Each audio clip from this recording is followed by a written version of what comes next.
Hey, good morning and welcome to Hobby Evolution episode 145. It is um and it was the tip off to the NBA season last night. So, first things first, let's talk about the NBA and then I'll get into my Cub Mail Day. The NBA tipped off last night, doubleheader. It was fun to watch. Like I keep saying, this is the first time in 25 years I've been this interested in the NBA. I'm following box scores. I watched an entire preseason game. I don't remember the last time I watched an entire NBA game, probably like 2010, 2008, like the Chicago Bulls when they had a playoff run. The Bulls and Celtics had a great series in like 2009, 10, somewhere in there. That's the last time I was watching like full games of the NBA. So I watched both games last night. What's up, Ken? Watched some NBA hoops last night. George, what's up? So the first game was the Brooklyn Nets and the Golden State Warriors. So we saw KD with the Nets. That was a rout. Really not even a fun game to watch because the Nets really controlled it from tip to the final horn. A blowout win for Brooklyn. Second game was the Lakers Clippers Battle of LA, and I checked the box score this morning. It's a West Coast game, so I don't stay up late to watch those. But I watched the first quarter. They had the ring ceremony, was really cool. So they did a ring ceremony with a video of the families of each player from the Lakers, congratulating them on the ring. So they had the kids on, the wives, some of them had their parents on. Really cool video for each player. And then the player would go out and each ring was on like a podium on the floor. They would put the ring on. Those rings are freaking huge. Could not believe how large those championship rings were. So looked like it was a good game. The Clippers ended up winning by like 9 points. I think the Lakers were favored by 2.5. So that was the doubleheader. I enjoyed watching the banter, especially between Charles Barkley and Shaq. Always fun. Kenny Smith is good. So was very entertained last night. And I opened up a couple of my NBA Hoops premium stock Pulsar sets. So I ordered 4 on the initial run from Target. They went on sale the night before Thanksgiving. The bots didn't get them. So I actually bought 2. And then one of those things where it's like, I should buy more. And I wish I would have bought more. I ended up buying another 2. And then I thought about going in back, buying another 2, but they had been sold out by the time I went back to attempt a third. So after I opened one, I pieced out everything. Basically all I have left, I think I have a couple auctions ending tonight on a few rookies. And I have about a third of the set in commons left that are listed in my eBay store. And after piecing out that first set, my total gross sales are going to be around $525, $530 in gross sales off one $150 set. And some of those auctions ended at a really poor time. I had a couple Zion and Jaws end like in the dead period where it was after the initial rush to buy singles, but before the hype of the regular season began. So I timed those auctions poorly. My Pulsar color pack was awful. My sales on the 5 colors were like $12. That first set, the color pack's terrible, but the gross sales kind of floored me when I started tallying all of the sales. So I ended up only opening, so I have 3 left. I opened 2 more last night. I still have 1 sealed. I was going to open them all last night, but what I ended up doing, I kind of made a night out of it. I opened 1 set. I ended up pulling all the top key players first and sleeving them. Zion, Ja, Giannis, LeBron, Luka. all those. Sleeve those. Then I was sleeving some rookies. I had some auctions ending. So then I was just using those as a template to list the second set rookies and taking new photos. So I kind of did that for the first set. I'm holding on some of the like Zion and Ja. I ended up putting those on auction later in the night. Some of the rookies I will hold just to try to take advantage of a hot game. So it's kind of a slow drip now on these other sets through the season. And then I opened the color pack in my first set that I opened last night. I had great color. Probably the best hit was a rookie of Eric Paschall from the Golden State Warriors, a red pulsar, which is kind of they're all apparently they're only 50 produced. They're not numbered, but the belief based on the production is there were 15,000 of these sets made. There's one color in each pulsar pack, which the math comes out to 50 per color.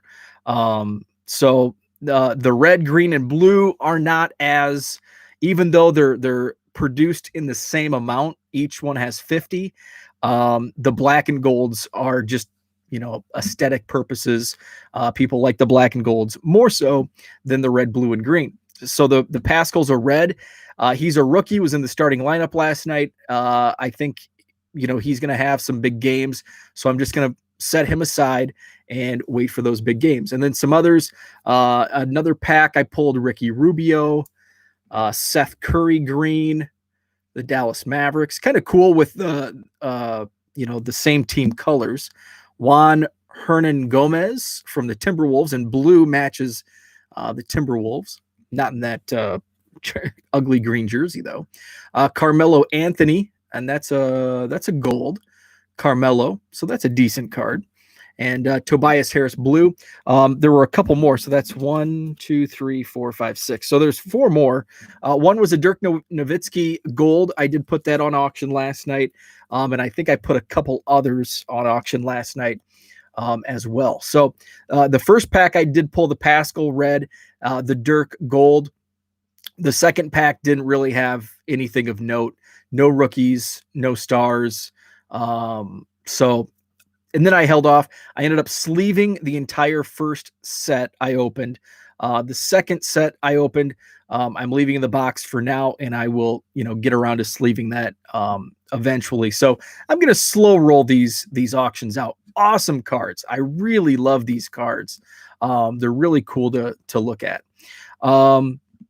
So that was my NBA night. So watched a lot of hoops and opened some basketball cards. Yesterday, I received a Mailday from the Cardboard GU2 from Twitter. He sent me 14 vintage Cubs. These are from 1958 tops, and these are in amazing condition. Bobby Morgan. They're crisp. The corners are not sharp, but they're probably the sharpest 1950s cards I have in my collection. Bobby Adams, Dick Littlefield, Chuck Tanner. So these are probably the best condition 50s cards I have in my collection. Just really nice cards. Cal Neiman, not too minty. Some of the centering, not terrible centering. I mean, some of the centering in 50s and 60s and into the 70s was just awful. Well, even into the 80s. Turk Alone. So there are 14 total. Lee Walls. I love the color background on these. And here I saved the best for last. Ernie Banks. Just a beautiful, beautiful card. 58 tops. There is some, looks like it was in a scrapbook. So the back is not good, but just for display purposes, I mean, that's just a pretty card. So thank you to Todd down in the suburbs of Chicago. 14 more added to the tally. That brings me to 524,557. So that is the tally. Thanks for talking me through. Yeah, Ken, anytime. Ken and I were going back and forth on some social media stuff yesterday. You bet. Anytime, reach out. If anybody has any questions, I'm no expert, but I've if I have any experience, I can help you out with anything you might have for any questions.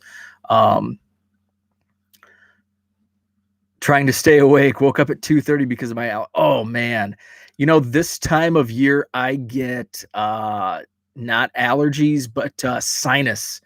My sinuses, my allergies, and of course we're in far different states. My allergies here in Wisconsin, and Wisconsin has terrible allergies at different times. So usually in the spring, when everything's popping up, I get terrible allergies, and then sometimes in the fall I'll get them again, mainly between like March and May, or when my allergies, and I mean sometimes they can put me out. But I get in the winter when it gets really dry. This time last year I had absolutely horrendous sinus pain. My face, and it went on for weeks. I ended up going to the doctor for it, and I was on Google every day, like Googling what can I do to relieve this pressure. I tried everything. I tried neti pot.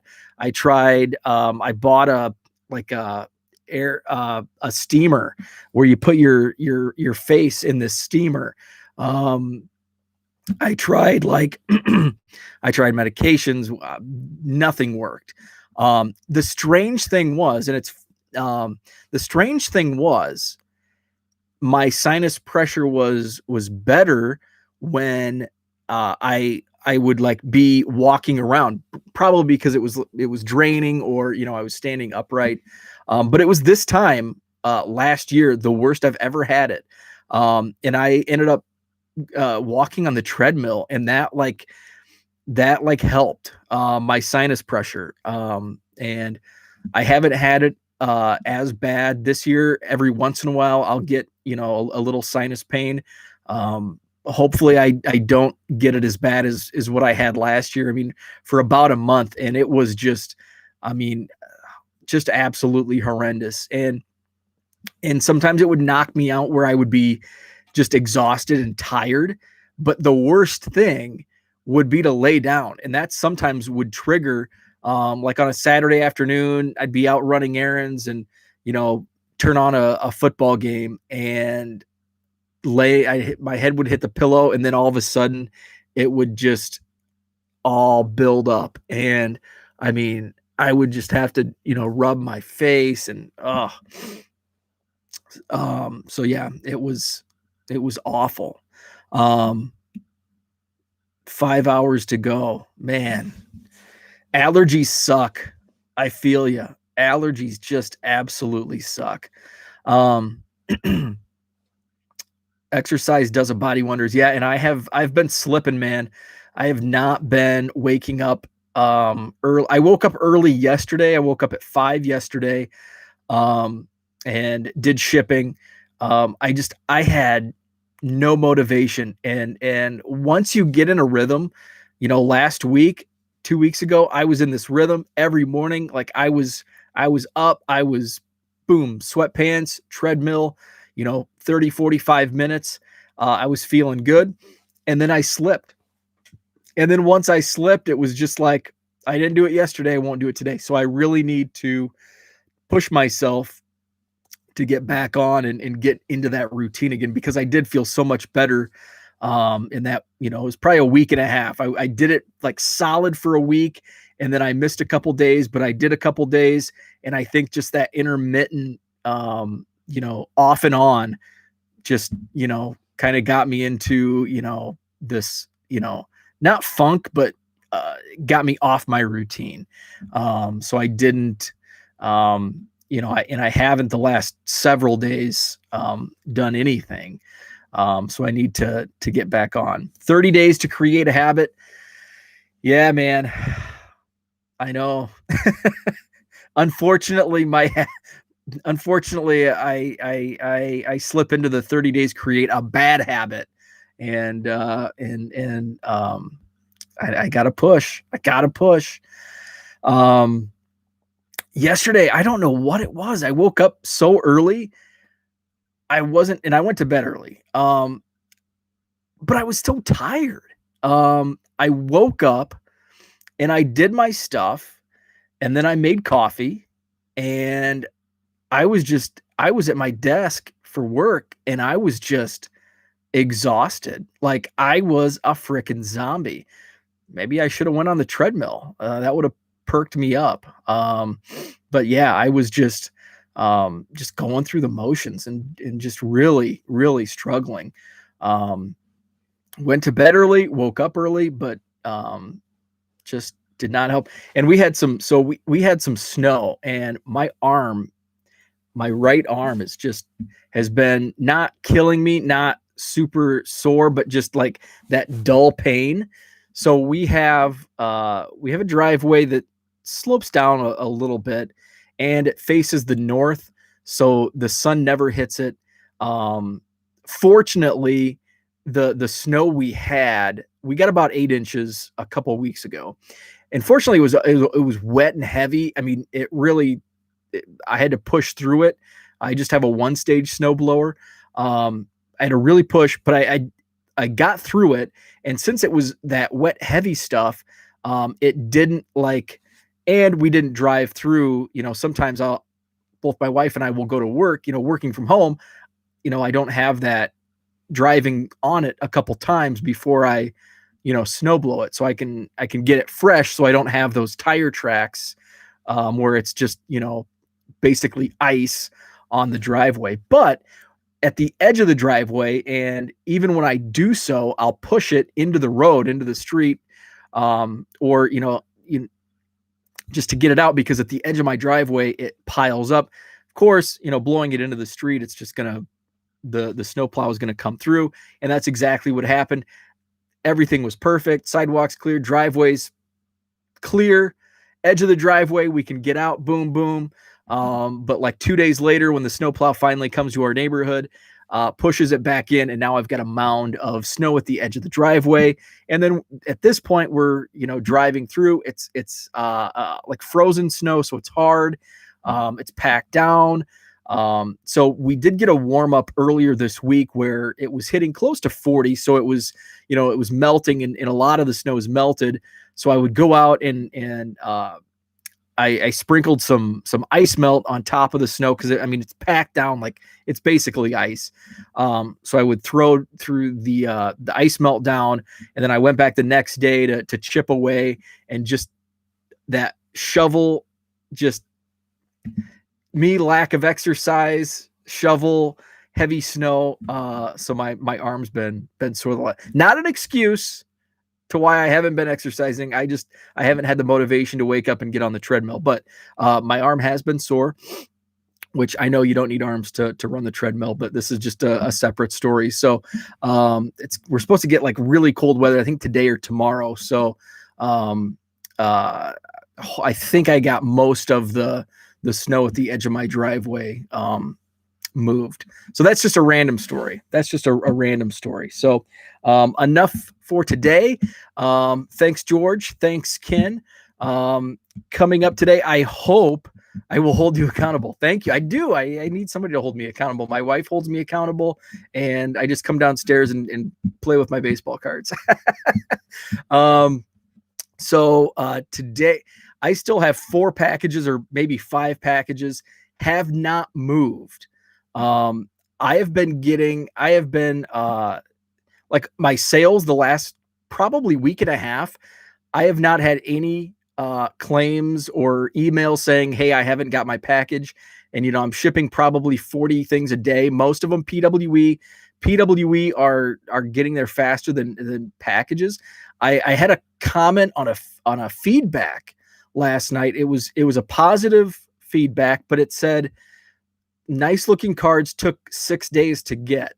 So I don't know if 6 days was like excessively long for this buyer, or if he was surprised because of the mail right now that he got them in only 6 days. Hoping for the latter, because I have packages that I have one package that I back issues from a magazine that I ordered in November. They said they shipped on November 25th.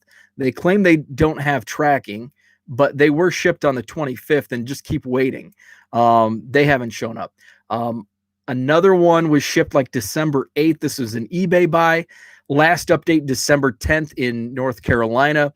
I finally did open up a lost mail claim on that one. Another one is a card that was stuck in it's stuck in Milwaukee. Last update, the 17th, 6 days ago, just down the road in Milwaukee.